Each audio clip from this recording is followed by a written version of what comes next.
Hello guys, welcome back to another video. तो guys, गट्टी की फाइनेंशियल ईयर 2023 की सेकेंड क्वार्टर की रिजल्ट आउट हो चुकी है।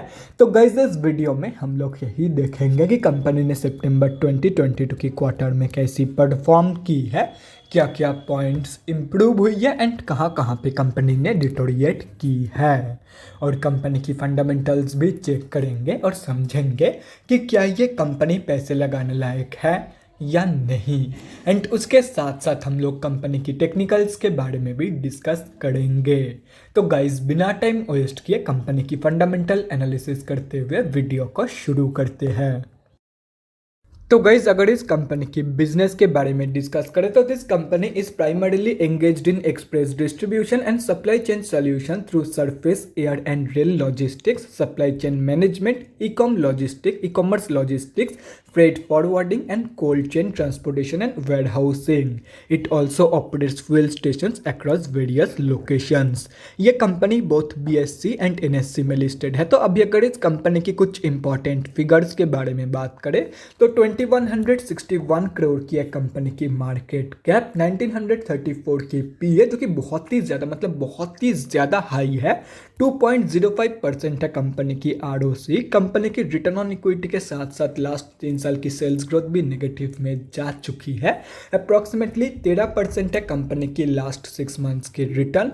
कंपनी अभी अपनी बुक वैल्यू से बहुत ही ज़्यादा ऊपर ट्रेड कर रही है। डिविडेंड ये कंपनी आप लोगों को देती नहीं है, फेस वैल्यू 2 रुपये की है एंड प्रोमोटर्स की होल्डिंग 3.8% प्लेज हो रखा है। तो अभी अगर इस कंपनी की सितंबर क्वार्टरली की रिजल्ट के बारे में डिस्कस करें तो सितंबर 2022 की क्वार्टर की अनऑडिटेड स्टैंडअलोन फाइनेंशियल रिजल्ट आप लोगों के सामने है एंड यहाँ पे जितने भी सारे फिगर्स दिया हुआ है वो सब लैक्स में है। तो गाइस, सबसे पहले हम लोग कंपनी की इनकम चेक करते हैं। तो सितंबर 2022 की क्वार्टर में कंपनी ने अप्रॉक्सीमेटली 67.77 करोड़ की इनकम जनरेट किया है।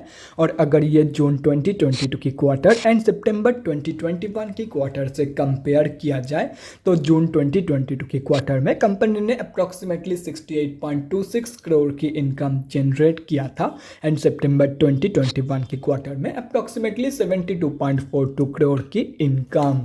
तो ईयर ऑन ईयर बेसिस पे and quarter on quarter basis पे दोनों में ही कंपनी की जो इनकम ग्रोथ है वो तो नेगेटिव में जा चुकी है। एंड उसके साथ साथ और एक चीज़ अगर आप लोग नोटिस करोगे तो टाइम के साथ साथ कंपनी की जो इनकम है वो धीरे धीरे कम हो रही है, जैसे कि यहाँ पे आप लोग देख सकते हो।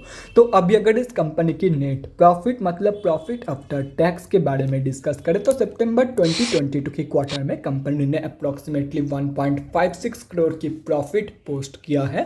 जून 2022 की क्वार्टर में कंपनी ने अप्रॉक्सीमेटली 1.24 करोड़ की लॉस पोस्ट किया था एंड सितंबर 2021 की क्वार्टर में अप्रॉक्सीमेटली 4.02 करोड़ की लॉस। तो ईयर ऑन ईयर बेसिस पे and quarter on quarter basis पे यहाँ पे कंपनी ने एक बहुत ही ज़बरदस्त ग्रोथ दिखाई है इन सितंबर 2022 की क्वार्टर। और रही बात कंपनी की EPS की अर्निंग्स पर शेयर की, तो जो कंपनी की EPS की ग्रोथ है वो भी कंपनी की प्रॉफिट ग्रोथ की तरह ही बहुत ईयर ऑन ईयर बेसिस पे and quarter on quarter basis पे बहुत ही ज़बरदस्त निकल के आ रही है। तो अगर ओवरऑल देखा जाए तो कंपनी की इनकम ग्रोथ को छोड़ के कंपनी की हर एक ग्रोथ पॉजिटिव में है and end of the day profit matters the most. तो ओवरऑल जो रिजल्ट है सितंबर क्वार्टर की वो बहुत ही बढ़िया निकल के आई है।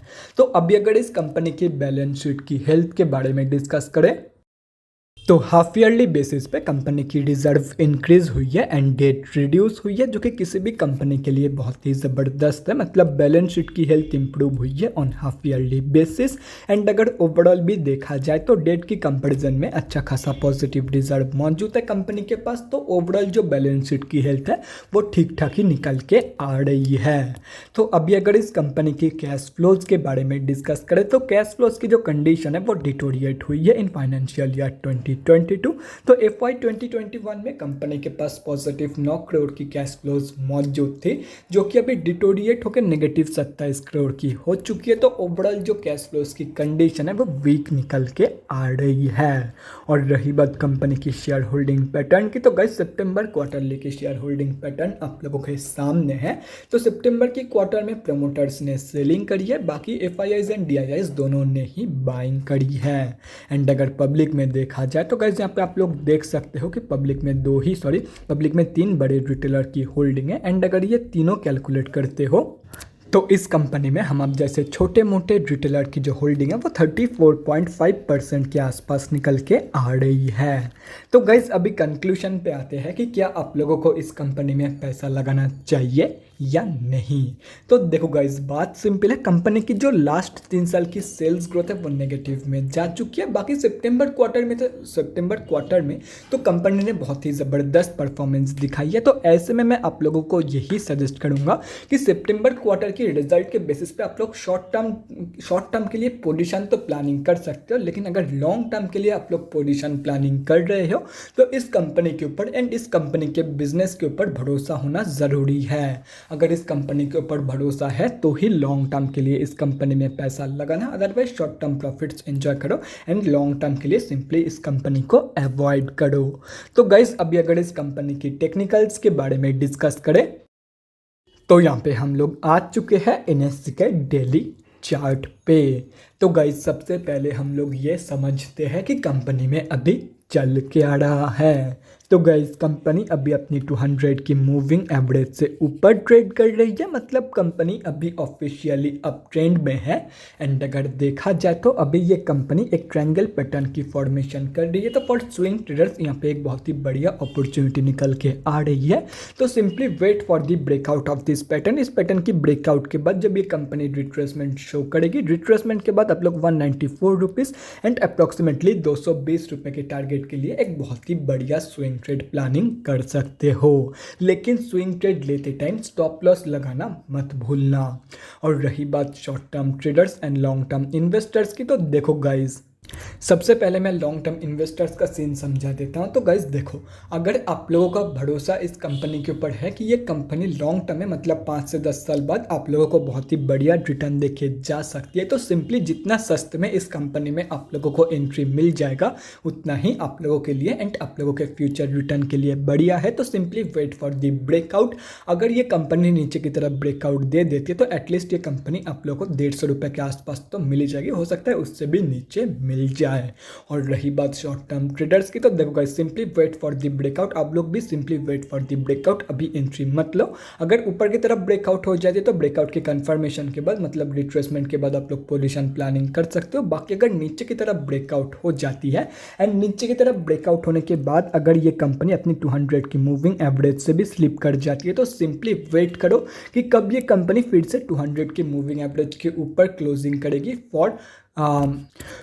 करेगी प्रॉपरली ऑन डेली बेसिस। जब ये कंपनी 200 मूविंग एवरेज से नीचे गिरने के बाद फिर से 200 की मूविंग एवरेज के ऊपर प्रॉपरली डेली बेसिस पे क्लोजिंग करेगी, उसके बाद ही आप लोगों को इस कंपनी में फ्रेश एंट्री प्लान करना है फॉर शॉर्ट टर्म, अगर बाई चांस ब्रेकआउट नीचे की तरफ हो जाती है तो।